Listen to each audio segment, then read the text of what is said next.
Satu kesilapan besar kalau dunia menganggap Israel akan menghentikan genosid selepas IDF berjaya membunuh Ketua Biro Politik Hamas Yahya Sinwar. Matlamat perang Israel untuk melumpuhkan Hamas hanyalah borak kosong. Israel tidak pernah puas dengan pembunuhan. Malah operasi keganasan tentera Israel semakin rancak selepas kematian Sinwar. Kalau boleh, kesemua 2 juta orang di Gaza mahu diletupkan kerana semuanya dianggap anggota Hamas. Dan itulah yang sedang berlaku di utara Gaza. Israel terus menggila dengan melakukan pembunuhan beramai-ramai yang cukup besar di kem Jabalia. Siapa yang meletupkan kediaman orang awam dan siapa yang menembak stesen oksigen di hospital menggunakan kereta kebal? Tentulah saja tentera paling bermoral di dunia, Israel. Pengepungan Israel di utara Gaza memasuki minggu ketiga. Minggu ini, ratusan rakyat Palestin terbunuh dan cedera dalam serangan Israel yang sangat dahsyat ke atas kem pelarian Jabalia. Serangan kejam oleh tentera pengganas Israel itu disifatkan sebagai pembunuhan beramai-ramai berskala besar. Rakus seperti binatang, tentera Israel mengebom 11 kediaman orang awam di kawasan Al-Hawaja. Mayat rakyat Palestin bergelimpangan di bawah runtuhan dan di atas jalan raya selepas serangan tentera Israel. Tanpa mempedulikan undang-undang antarabangsa, kebejatan Israel terus berlaku di utara Gaza. Dalam masa sama, IDF mengulang dan terus mengulang jenayah perang mereka dengan menyerang hospital. Hospital Kamal Adwan, salah satu daripada beberapa kemudahan perubatan yang masih berfungsi di utara Gaza, telah menjadi sasaran.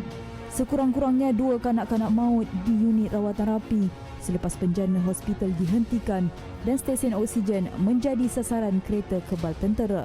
كثير من المرضى الآن لدي أكثر من 160 مريض.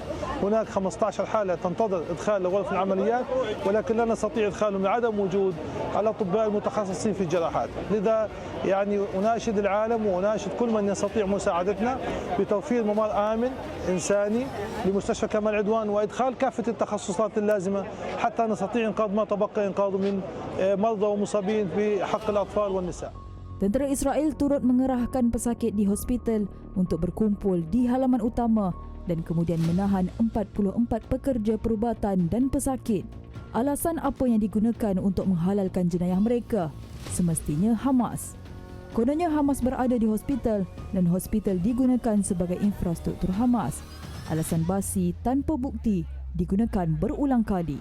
Operasi itu telah mencetuskan kebimbangan baharu mengenai jumlah korban awam perang dengan Ketua Hak Asasi Manusia PBB Volker Turk berkata saat paling gelap konflik itu sedang berlaku di utara Gaza. Today, one of the darkest moments of the Gaza conflict is unfolding in the north of the Strip. As we speak, the Israeli military is subjecting an entire population to bombing, siege and starvation, as well as being forced to choose between mass displacement and being trapped in an active conflict zone. The bombing in North Gaza is non-stop. The Israeli military has ordered hundreds of thousands to move with no guarantees of return. But there is no safe way to leave.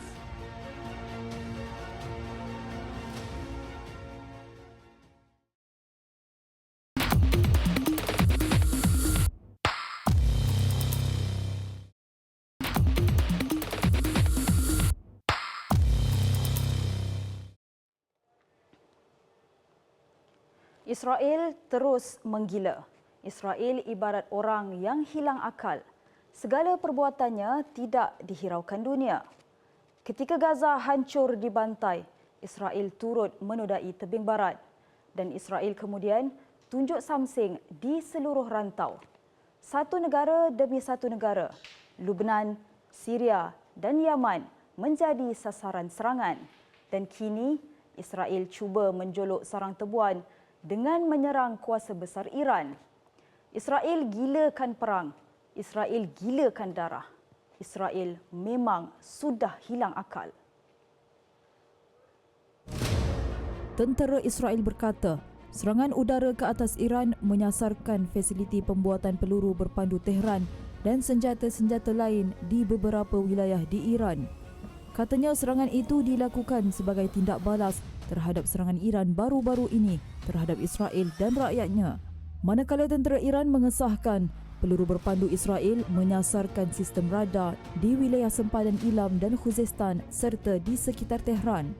Bagaimanapun jelasnya, kebanyakan peluru berpandu Israel berjaya dipintas, hanya sebahagiannya terlepas dan menyebabkan kerosakan terhad, menyebabkan kematian hanya 4 askarnya. Tentera Iran berkata, jet pejuang Israel menggunakan ruang udara Iraq yang dikawal Amerika Syarikat untuk melancarkan serangan itu. Secara jelas, AS turut bersubahat dalam serangan itu yang terang-terangan melanggar undang-undang antarabangsa. Malah, Presiden AS Joe Biden mengesahkan Israel memberitahunya lebih awal mengenai serangan itu. I was on with the intelligence community for the last half hour, 3 hour. It looks like they didn't hit anything other than military targets. My hope is this is the end. Ketika seluruh dunia mengecam serangan Israel ke atas Iran sebagai mencabul kehormatan sebuah negara berdaulat, United Kingdom turut senada dengan AS mempertahankan sekutunya Israel. I am clear that Israel has the right to defend itself against Iranian aggression. I'm equally clear that we need to avoid further regional escalation and urge all sides to show restraint. Iran should not respond. We will continue to work with allies to de-escalate the situation across the region. Intonasinya pasti berbeza jika Iran yang melakukan serangan terlebih dahulu. Sudah pasti AS dan UK berkobar-kobar menghentam Iran dan mahukan tindak balas dari Israel. Dalam situasi ini, AS dan UK tahu kekuatan Iran dan apa yang mampu dilakukan dan ia cukup mengerikan.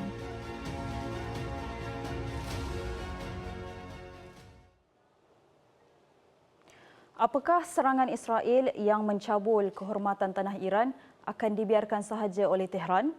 Mustahil. Melihat kepada serangan-serangan balas sebelum ini, Iran lebih daripada mampu untuk mengucar-ngacirkan Tel Aviv. Malah serangan ke atas Israel pada awal Oktober lalu cukup mengerikan. Tehran telah pun berjanji untuk membalas dendam dan pembalasan itu tiada hadnya.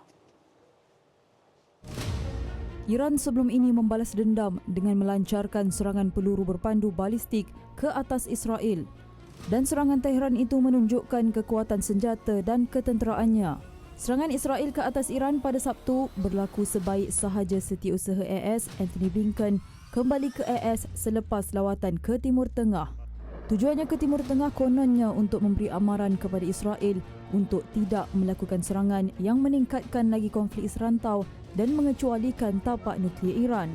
Bagaimanapun, serangan Israel ke atas Iran berlaku sebaik sahaja skuadron jet pejuang F-16 AS dikerahkan ke Timur Tengah. Ia dilihat sebagai persediaan kepada serang balas Iran kepada Israel jika ia berlaku. Dan serangan Israel dilihat hanya syarat tidak melibatkan korban yang ramai kepada pegawai kanan Iran atau menyasarkan kemudahan utama. Kesan daripada serangan itu juga tidak seteruk daripada yang dianggarkan awalnya. Oleh itu, kemungkinan tiada tindak balas segera dan kuat daripada Iran. Bagaimanapun, pemimpin tertinggi Iran Ali Khamenei berkata, Israel tetap perlu diajar. بایستی خطای محاسباتی رژیم صهیونیستی باید به هم بخوره. اینا دچار خطای محاسباتی هم نسبت به ایران. اینا ایران رو نمیشناسن، جوانان ایران رو نمیشناسن، ملت ایران رو نمیشناسن. قدرت و توانایی و ابتکار و اراده ملت ایران رو هنوز درست نتوانستن بفهمن. این رو ما باید به اینها بفهمونیم.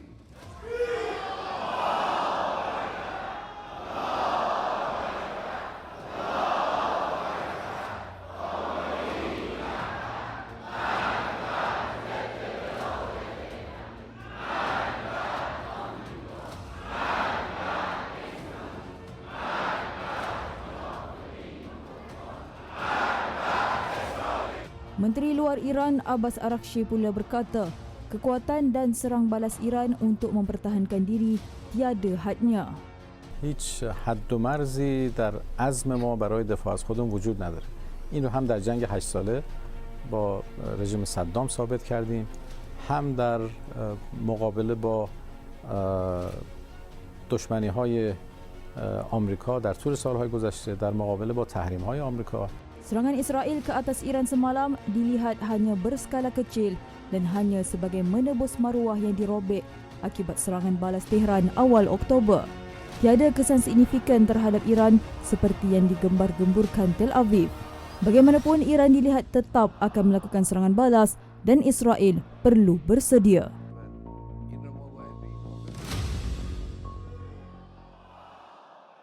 Sekian Globe Al-Hijrah, lagi kupasan isu Palestin dan kekacauan di Timur Tengah minggu hadapan. Saya Husna Zahrul. Assalamualaikum warahmatullahi wabarakatuh dan selamat malam.